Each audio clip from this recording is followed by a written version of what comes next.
a man who requires no introduction, no introductions at all. One who attends all of EPO's meetings, except when he's off the island on official business. But even then, he ensures that Eastwood is covered. There's always a representative here.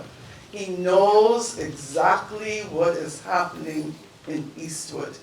And like someone mentioned earlier, we are so happy and grateful to have a representative like Mr. Mitchell, because I am sure those other constituencies must be jealous of us, Mr. Mitchell, because he takes really, really good care of us. He and our late president, they had a great relationship as it relates to issues in Eastwood and the resolving of them. Ladies and gentlemen, I present, not introduce, I present to you the Honorable Fred Mitchell, representative for Foxwood. Good afternoon to all of you. In particular, I want to pay my respects to the Vice President and the officers and members of the Eastwood Property Owners Association who planned this event this afternoon, to Father Bain, to Ms. Ferguson, the former Member of Parliament, but to all of you who've turned out. And there's an irony in this, Vern and Vanessa. The last meeting that we attended here, which was the last Sunday in February, the meetings are always the last Sunday in February, in January, sorry. The one discussion we had with your mother, and I never called her Cleomie, I always called her Miss Wood, from the time your father introduced me to her. And she was saying, I can't get these people to come out to meetings. Now look.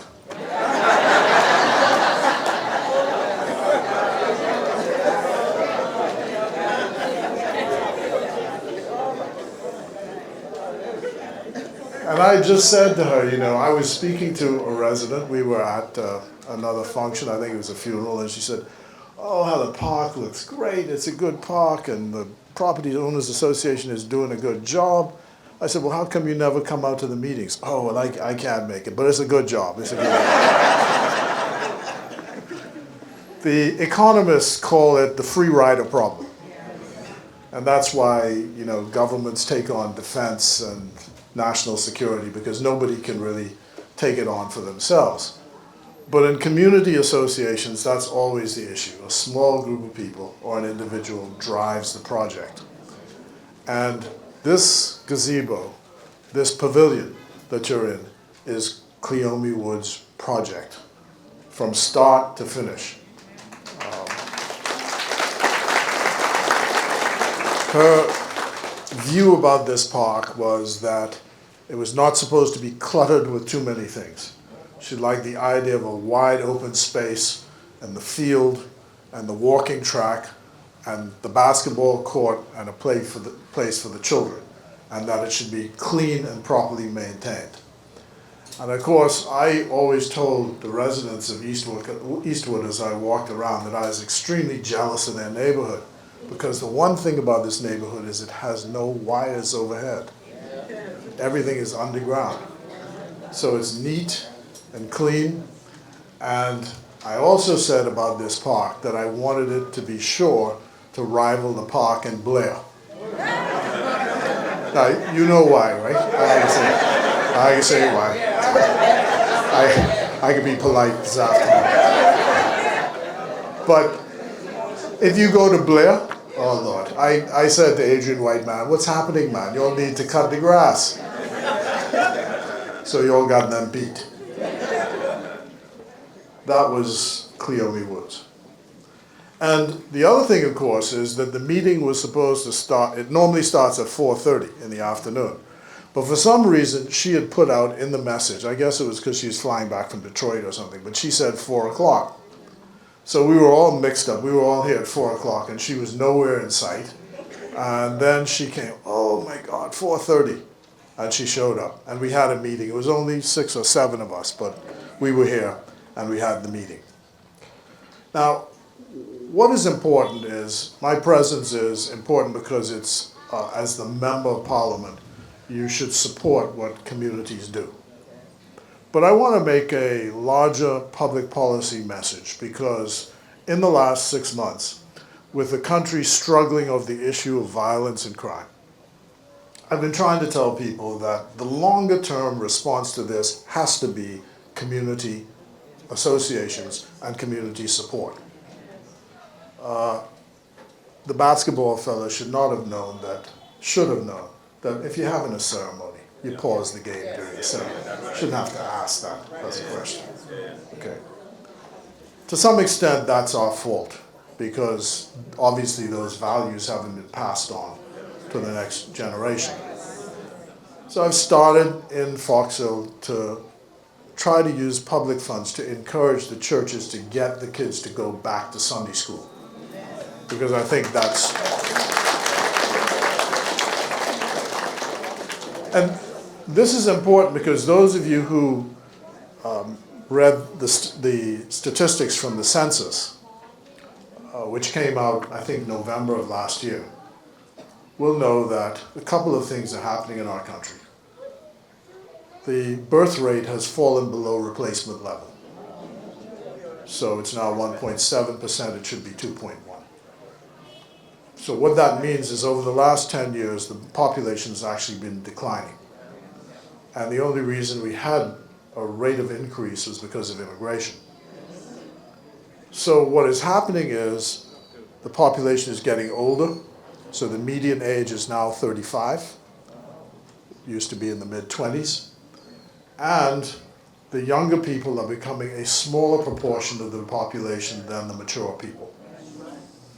So policies and programs have to be done to support the mature population, because that's the direction things are heading. That means health care, national insurance, all of the issues connected therewith.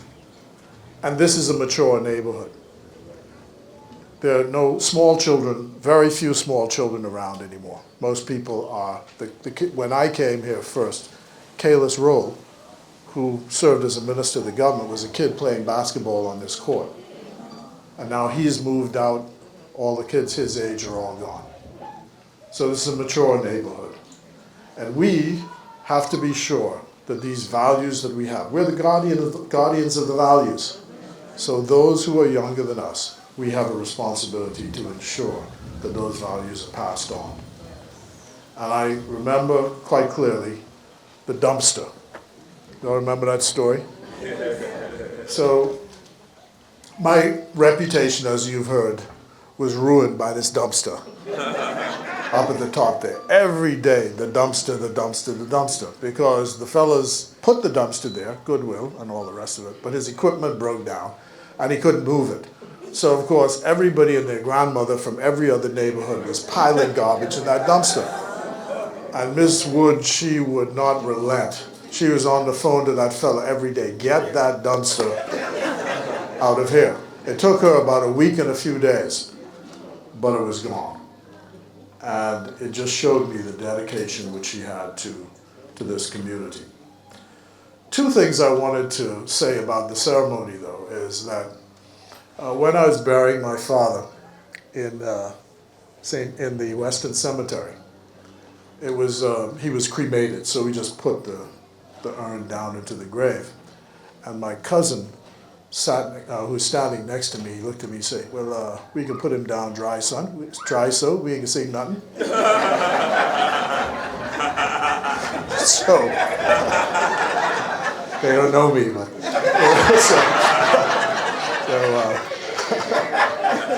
so I remembered that this is an Anglican.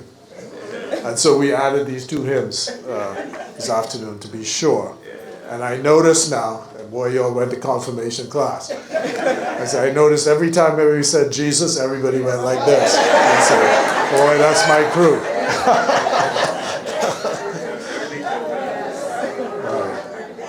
And then I also thought that every Christmas she would invite the prison band to play for the community for the Christmas party. And so I thought it would be a nice touch for them to come back and play the national anthem. And so we send her to God with our best wishes. May she rest in peace and rise in glory. We've lost a treasure. There's no other way to describe it. We've lost a treasure. And it is now our responsibility and our mission to continue the fight, to continue to have this develop as the best subdivision in the Commonwealth of the Bahamas. So God bless you in Eastwood, and God bless the Commonwealth of the Bahamas.